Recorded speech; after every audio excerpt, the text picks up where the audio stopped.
വലിയ പ്രക്ഷോഭവും ശ്രദ്ധയും നേടിയ പാറശാല ഷാരോൺ കൊലക്കേസിൽ വിധി പ്രസ്താവന ഇന്ന് പുറത്തു വന്നു. 24-കാരിയായ ഗ്രീഷ്മയ്ക്ക് വധശിക്ഷ വിധിച്ചിരിക്കുകയാണ് കോടതി. നെയ്യാറ്റിൻകര അഡീഷണൽ സെക്ഷൻസ് കോടതി ജഡ്ജി AM ബഷീർ ആണ് ഈ കഠിന ശിക്ഷ വിധിച്ചത്. കേസിൽ ഗ്രീഷ്മ പ്രധാന പ്രതിയായിരുന്നുവെന്നും 48 സാഹചര്യ തെളിവുകൾ ഗ്രീഷ്മയ്ക്കെതിരെ ഉണ്ടെന്നും കോടതി നിരീക്ഷിച്ചു. ഷാരോൺ രാജിന്റെ കൊലപാതകം അപൂർവങ്ങളിൽ അപൂർവമായ കേസ് എന്നാണ് വിധി ന്യായത്തിൽ കോടതി വിശേഷിപ്പിച്ചത്.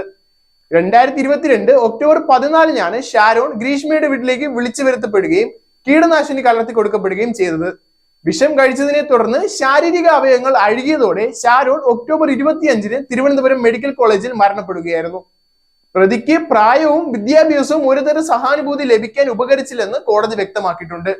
വിധി കേൾക്കാൻ എത്തിച്ചപ്പോൾ ആദ്യം കരഞ്ഞ ഗ്രീഷ്മ വധശിക്ഷ വിധിക്കുമ്പോൾ നിർവികാരമായിരുന്നു. കേസിലെ 3-ാം പ്രതിയായ ഗ്രീഷ്മയുടെ അമ്മാവൻ നിർമ്മലകുമാരൻ 3 വർഷം തടവ് ശിക്ഷ വിധിച്ചിട്ടുണ്ട്. തെളിവുകൾ നശിപ്പിച്ച കുറ്റമാണിത്. എന്നാൽ 2-ാം പ്രതിയായ സിന്ധുവിനെ തെളിവുകളുടെ അഭാവത്തിൽ വിട്ടയച്ചതായി കോടതി വ്യക്തമാക്കിയിരുന്നു.